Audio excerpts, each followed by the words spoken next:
G'day viewers, how are you today? How's going? Right, now I'm going to retest this battery. A couple of people have mentioned a valid point. Well, I had this battery sitting inside the box. So I'm going to redo this test. I'm actually going to measure the current going back into the battery. I've got the meter hooked up. I'll test it this way. And plus I had a few mentions of I should have measured the current going back in. That's fair enough. I will measure the current going back into this battery and we'll see. So this battery in fact does put out the 100 amps discharge as stated, but I tested 67 amps and also I was told I was discharging too much current because I was discharging 42 to 47 amps. Okay, so now I'm going to just measure the current going back into the battery after it being flat. As you can see, there is no voltage coming up on the battery as the BMS has shut down. It is dead flat, absolutely dead. I'm going to turn the charger on. The charge has just kicked off. Here we go, the battery's woken up. And we'll see what goes into this battery. I hope I measured this thing wrong in the first place. All right, I'll leave it now. I don't have to sit here and watch it. So there we go, it started off. And I'll be back tomorrow morning or later on and I'll see how it's going.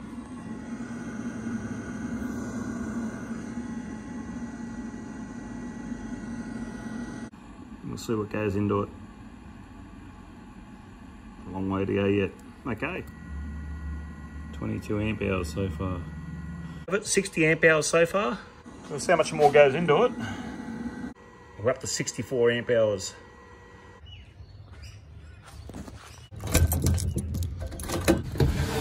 Good morning. Okay. What do we have? Here we are. Okay, we got 5.815 amp hours on the meter. Right, just want to point out, thanks to Phil G, he's made me aware of something. When I first did the test, if you go back, you'll see it measured 65.2 or 3 amp hours. And then it was 65.9 something. And I had to go to the toilet. And the time I come back out, because I'm thinking it was 66 amp hours, you know, I rounded it up to 66. And that's what brought me to say 66 amp hours, because I was distracted for a very short time. And then when I come back out again, I noticed the meter reset. Well, that's what maybe led to believe the battery cut out, but it actually didn't. The actual fact, this meter resets at 66 amp hours. Now, so yeah, once again, thanks Phil G for making me aware of that, because I had to check the specs. He said these reset at 65. I was always led to believe these reset at 99.99, but it is not the case. So that does explain a few things. So now I have to retest my fridge. It will be a false reading. So realistically, this battery is, so you could add 66 and then add the 5.85. So let's just say 66 and 6, 72 amp hours. So I got nearly 5 amp hours more out of this battery by putting the power back in. So discharging this when it got warm. So really, it's around a 72 amp hour battery. So there you go, guys. I just thought I'd clear that up. Okay, 72 amp hours. So the fact is, it's still not the 100 amp hours as they specified. So really, hey, it's still a good battery. I'm impressed it puts out 100 amps, continuous discharge. I really am. I might actually swap this for my iTech World battery in my lithium power box that I built. I'll do the same to my iTech World battery. I will put that on the meter and test that, and we'll see if that's a 120 amp hour. At the 12-month mark, I will do a capacity test on it. It's a great battery, guys. It really is. I've never flattened it, so I'm going to try and flatten it for the first time.